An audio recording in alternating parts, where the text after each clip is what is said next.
Hey everyone, thought I'd do a little review on this 2-cell 5 pound 10 brushless conversion. Got a lot of questions on it, so I'll just go over mine head to toe. It's a little bit easier than looking at the pictures.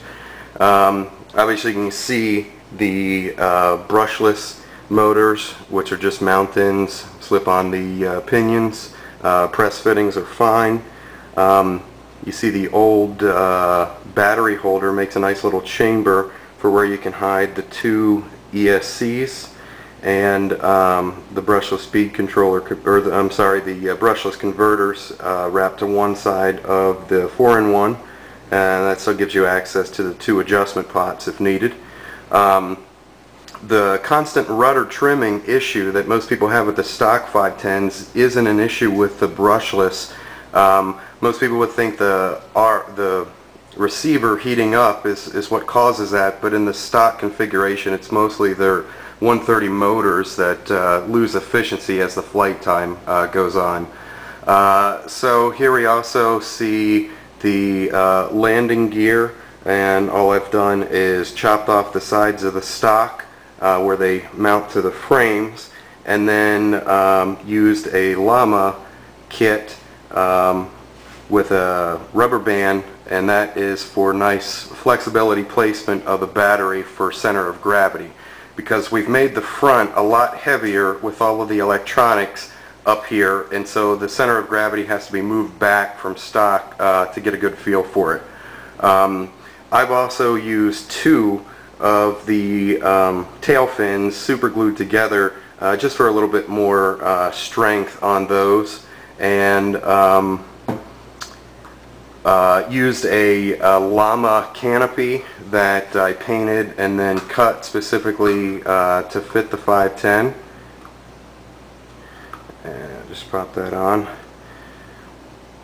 And mostly this is great for an indoor helicopter. It doesn't do that well outside. You know, I have mine set up for an indoor. I prefer flying the Blade CX3 and some of my Airwolves outdoors. You could set this up for a little bit more outdoor flying with using adjustable fly bar weights and shorten that length, and taking your center of gravity really forward. I have flown it outside, but it does much better when there's no wind. We'll just give it a little flight indoors. I like the rubber band adjustment because you can fine tune your center of gravity wherever you want it.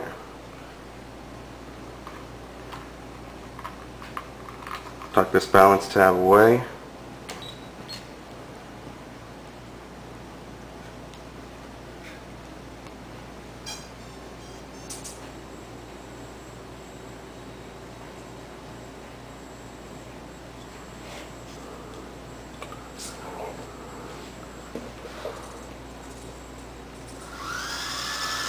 And just to show everybody, I'm starting with a 0 rudder trim and just 1 or 2 clicks off each of the cyclic.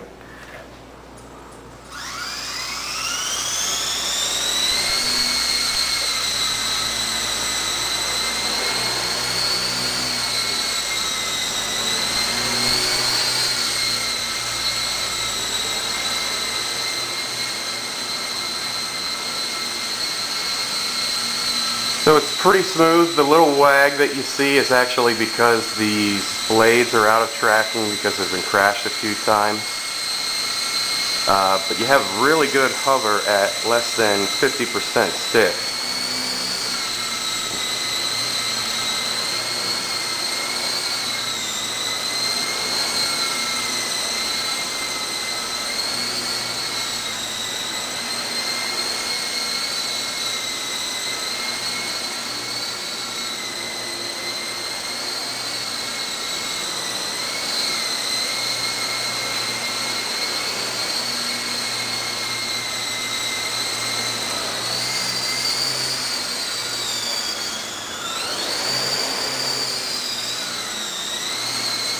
And that's the thing that you'll notice about the brushless, is it has the power to recover when you need it.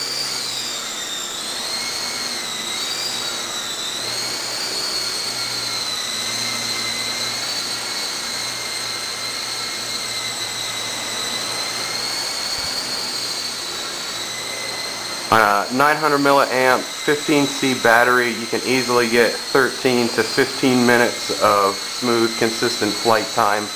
I usually give it a rest at about the 7-minute mark just to let the battery cell recover just a bit. But that should give you a pretty good feeling for its capabilities. Let's see if this flight video is any better. The last one was out of frame.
Hard to see that fan with the hat cam on. Sorry, guys.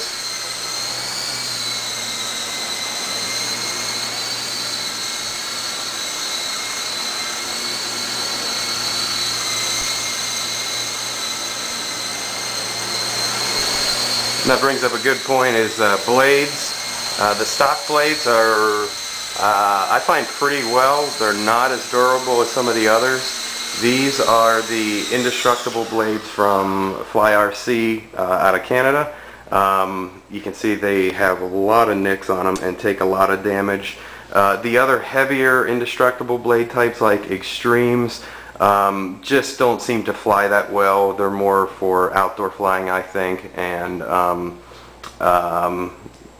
that's about it.